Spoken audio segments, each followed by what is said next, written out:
Historically reliable means that it's preserving an accurate gist of what occurred. Now, I realize that gist can have a variety of meanings to it on like a spectrum, but I'm referring to saying the literature in question gives us the main and essential parts that they are true. The main and essential parts are true. It's giving us an essentially faithful representation of what occurred. At minimum, it meets that standard. And that would apply not only to the Gospels, but to all ancient literature. When we say something is historically reliable, it at least meets that minimum standard. It might be far better than that, but it at least meets that minimum standard. That's what I'm going to be addressing in the next few moments. Are the Gospels, do they at least meet this minimum standard by what we mean by historically reliable? So in the next few moments, what I want to do is I'm going to give you six reasons to think the Gospels are historically reliable.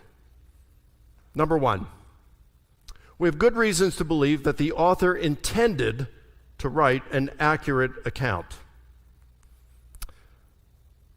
The first thing we can note is that the Gospels are ancient biographies.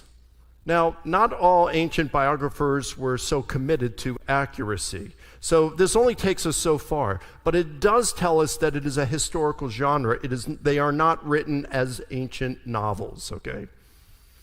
Now, some characteristics of ancient biography. Here's why the majority of New Testament scholars today regard the Gospels as ancient biographies. Number one, they focus on the main character. When a history is being written, the difference between a biography and a history is a history focuses on an era, an event, or like a government, what's going on, whereas a biography focuses on a person. It's still historical literature, but one is called a history, the other is called a biography. Number two, as I mentioned a few moments ago, in ancient biographies, the biographer in ancient biography starts off with the person's ancestry and then launches into the person's public life. Skip over the childhood in most cases. In fact, with Jesus, the only event that's reported about his childhood is a single event when he was 12 in the Gospel of Luke, that his parents had left from Passover and they're headed back home to Nazareth, and hey, where's Jesus? And they have to go back to Jerusalem and they see him in the temple at age 12. That's the only event we have of Jesus' childhood. Why not more? Because it's an ancient biography. They're not concerned with the person's childhood. Third, the main subject's character, as I mentioned, is illuminated through the words and deeds in that portrait. Okay. Fourth, the length of the biography was typically 10 to 25,000 words. You could fit almost as a max as 25,000 words on a scroll. You might be able to fit more in, but typically 10 to 25,000 words on a scroll is what you would get.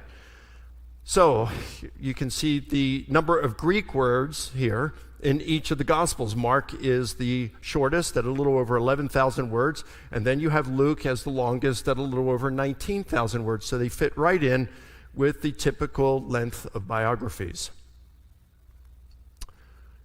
They're not ancient novels. Why do scholars across the board reject that the Gospels aren't ancient novels? That's not to say there aren't any who think that they're novels. You'll find a few scholars who deny the Holocaust out there.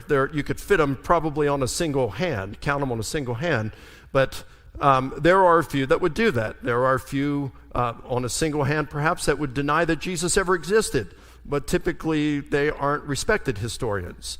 Ancient novels, why aren't the Gospels ancient novels? Because ancient novels typically involved romances in which two lovers had to overcome obstacles. And unless you believe the Da Vinci Code, there's nothing to suggest that Jesus and Mary Magdalene had a fling going on. There's no romance in the Gospels. Also, in ancient novels, typically involved entirely fictitious characters who had supposedly existed in the distant past. That is not what we have in the Gospels. Rarely, but on occasion, you will find an ancient novel that mentions a historical character, but there isn't a single ancient novel in which that character had lived within even as recent as a century of the writing of that novel.